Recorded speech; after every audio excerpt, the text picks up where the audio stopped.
Hello everyone, আসসালামু আলাইকুম। আশা করছি সবাই অনেক অনেক ভালো আছেন। আজকের ভিডিওটি হচ্ছে বিজ্ঞানের উপর দ্বিতীয় ভিডিও। এই প্রশ্নগুলো তাদের জন্য যারা 41তম বিসিএস এর জন্য প্রস্তুতি নিচ্ছেন। এই ভিডিওটির আগে প্রথম ভিডিওটি প্রকাশ করেছিলাম। ওই ভিডিওতে প্রথম 70টি গুরুত্বপূর্ণ প্রশ্ন দেওয়া হয়েছে। আপনারা যারা ওই ভিডিওটি দেখেননি তারা আই বাটনে ক্লিক করে ওই ভিডিওটি দেখে নিতে পারেন। তাহলে চলুন আজকের ভিডিওটি শুরু করা যাক।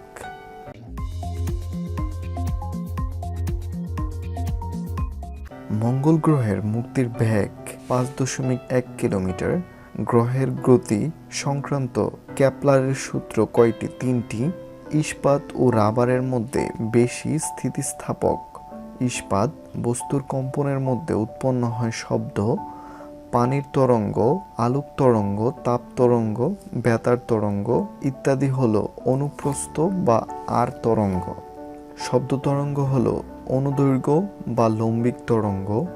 পানিতে ঢিল ছুঁড়লে চলমান যে তরঙ্গের সৃষ্টি হয় তাকে বলা হয় অনুপ্রস্থ তরঙ্গ। টানাতারের সূত্র কয়টি? 3টি। শব্দ সঞ্চালনের জন্য প্রয়োজন জড় মাধ্যম। শূন্য মাধ্যমে শব্দের বেগ 0।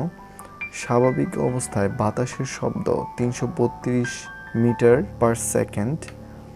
স্বাভাবিক অবস্থায় পানিতে শব্দের গতি 1450 মিটার পার সেকেন্ড। স্বাভাবিক অবস্থায় লোহার শব্দের দ্রুতি 5221 মিটার পার সেকেন্ড। শব্দের বেগের উপর প্রভাব আছে তাপ, আর্দ্রতা ও বায়ু প্রবাহের। শ্রাব্যতার সীমা 20 থেকে 20,000 হার্জ পর্যন্ত। ইনফ্রাসোনিক বা শব্দোত্তর বা অশ্রুতি শব্দ 20 হার্জ।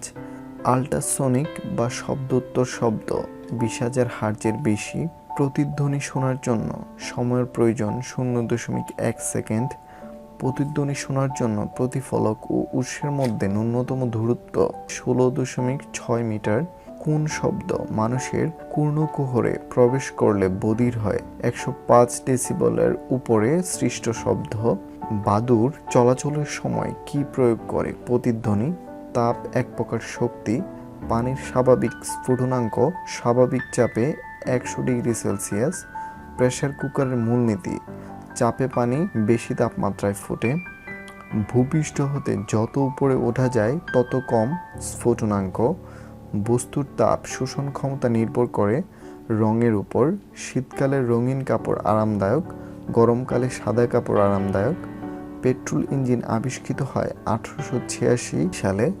ফ্রেয়নের রাসায়নিক নাম ডাইফ্লোরোমিথেন। ফারেনহাইট ও সেলসিয়াস স্কেলে সমান তাপমাত্রা নির্দেশ করে 40 ডিগ্রি সেলসিয়াস তাপমাত্রা। স্বাভাবিক অবস্থায় একজন মানুষের উপর প্রতি বর্গ ইঞ্চিতে বায়ুর চাপ 15 পাউন্ড। ক্লিনিক্যাল থার্মোমিটার দাগ কাটা থাকে 900 থেকে 1100 ফারেনহাইট পর্যন্ত। থার্মোমিটারে পারদ ব্যবহারের কারণ অল্প তাপে আয়তন বৃদ্ধি পায়। আলো এক প্রকার শক্তি। আলোক মাধ্যম 3টি: স্বচ্ছ, ঈষৎ স্বচ্ছ ও অস্বচ্ছ। প্রতিফলকের সূত্র হচ্ছে 2টি। প্রতিসরণের সূত্র 2টি। পূর্ণ অভ্যন্তরীণ প্রতিফলক শর্ত হচ্ছে 2টি। সাদা আলো 7টি বর্ণের সমাহার। লেন্স 2 প্রকার: অপসারী, অভিসারী। দৃষ্টির ত্রুটি মোট 4টি: হ্রাস দৃষ্টি, দীর্ঘদৃষ্টি, বার্ধক্য দৃষ্টি, বিষম দৃষ্টি বা নকুলা।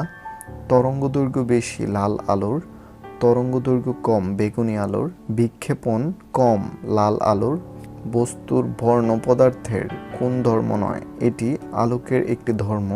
নীল কাচের মধ্য দিয়ে হলুদ ফুল কালো দেখায়। লাল আলোতে গাছের পাতা কালো দেখায়। নীল কাচের মধ্য দিয়ে সাদা ফুল নীল দেখায়।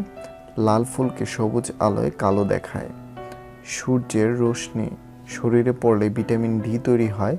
সবচেয়ে ছোট তরঙ্গের দৈর্ঘ্যের বিকিরণ গামা রশ্মি। সবচেয়ে কম তরঙ্গের দৈর্ঘ্যের বিকিরণ বেগুনি রশ্মি। শরীরের ত্বকে ভিটামিন তৈরিতে সাহায্য করে পরিমিত অতিবেগুনি রশ্মি। আমাদের দর্শনাভূতির স্থায়িত্বকাল 0.1 সেকেন্ড। যে সকল বস্তুর আকর্ষণ ও দিক নির্দেশন ধর্ম আছে? চুম্বক পদার্থ।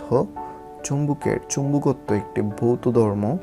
চুম্বকের প্রকারভেদ: প্রাকৃতিক চুম্বক, কৃত্রিম চুম্বক ও তড়িৎ চুম্বক। চুম্বক পদার্থ tin, iron, copper, cobalt, nickel ইত্যাদি। চুম্বক পদার্থের প্রকারভেদ: ডায়াচুম্বক, প্যারাচুম্বক, ফেরোচুম্বক। মেরু অঞ্চলে চুম্বকের আকর্ষণ সবচেয়ে বেশি। পৃথিবীর চুম্বক উত্তর মেরু আসলে পৃথিবীর ভৌগোলিক দক্ষিণ। তড়িৎ দুই প্রকার: স্থির তড়িৎ, চলতড়িৎ। চলতড়িৎ দুই প্রকার: এসি তড়িৎ, ডিসি তড়িৎ। আমাদের দেশে তড়িৎ প্রবাহের সেকেন্ডের দিক পরিবর্তন করে 50 বার। ডিসি প্রবাহ পাওয়া যায় ব্যাটারি থেকে। রোধ প্রতিরোধের 4টি বিষয়ের উপর নির্ভর করে: উপাদান, দৈর্ঘ্য, প্রস্থচ্ছেদ ও তাপমাত্রা। মাধ্যম 3 প্রকার: পরিবাহী, অর্ধপরিবাহী, অন্তর বা অপরিবাহী। রাডার হলো radio direction and ranging. Optical ফাইবারে ডাটা পাসের জন্য ব্যবহৃত হয় পূর্ণ অভ্যন্তরীণ প্রতিফলন। ভিডিওটি দেখার জন্য অসংখ্য ধন্যবাদ। আর আপনারা যারা এখনও আমাদের চ্যানেলটিকে সাবস্ক্রাইব করেননি তারা এখনই আমাদের চ্যানেলটিকে সাবস্ক্রাইব করে ফেলুন, যাতে করে খুব গুরুত্বপূর্ণ ভিডিওগুলি মিস না করে ফেলেন।